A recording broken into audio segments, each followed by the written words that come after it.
7 மலைகள் சேர்ந்தது தான் இந்த வெள்ளங்கிரி மலை. அங்கே தான் இன்றைக்கி நான் போகிறேன்.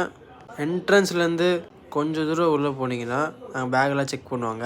அப்படியே பேக்கெல்லாம் செக் பண்ணி மேலே ஏறி சைடில் பார்த்தீங்கன்னா நிறைய மூங்கில் கொம்புங்களாக இருக்கும். நல்ல மூங்கில் கொம்பாக எடுத்துக்கோங்க, ஏன்னா ரொம்ப தூரம் நடந்து போகிற மாதிரி இருக்கும்.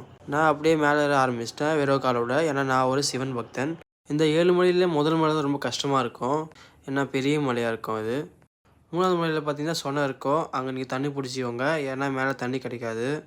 போகிற வழியில் பார்த்தீங்கன்னா பைரவா இருக்கும், அவங்கள பார்த்துட்டு அப்புறம் அங்கேருந்து முன்னாடி போய் 5வது மலை கீழே போனீங்கன்னா ஒரு குட்டி ஃபால்ஸ் வர மாதிரி இருக்கும், அங்கே நீங்கள் குளிச்சிக்கலாம்.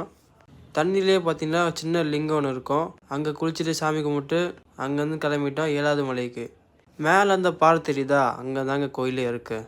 இந்த மலையை பார்த்தோன்னு தோன்றது என்னதுன்னா, ஐயோ ஐயோ, ஆஹா இன்னமும் இந்த வட்டாரத்துக்குள்ளேயே சுத்துறமே, 1 மணி நேரமா நடந்திருக்கேன், இங்கனுக்குள்ளேயே தெரிஞ்சா என்ன அர்த்தம்? கஷ்டப்பட்டு மேலே போது நைட் ஆயிடுச்சு. மேலே ஏறினோடனே நம்ம சாமி பார்த்துட்டோம். மத்தியானம் சாயங்காலம் ஏற மாதிரி இருந்தால் நைட்டே சாமி பார்த்துருங்க, ஏன்னா காலையில் சரியான கூட்டம். நைட்டு ஸ்டே பண்ணுற மாதிரி தான் பெட்ஷீட் கண்டிப்பாக தருவாங்க, ஏன்னா பெட்ஷீட் இல்லாமல் உங்களால் தூங்கவே முடியாது. சீக்கிரமாக கீழே போடாதீங்க, மேலே இருக்கிற வியூ என்ஜாய் பண்ணிட்டு போங்க. பார்க்குறதுக்கு என்னது இது, திருவிளையாடல் சரஸ்வதி சபதம் படத்துல வர்ற மாதிரி ஒரே பனிமூட்டமா இருக்கு. அப்படின்னா சொர்க்கத்துக்கு வந்திருக்கமா?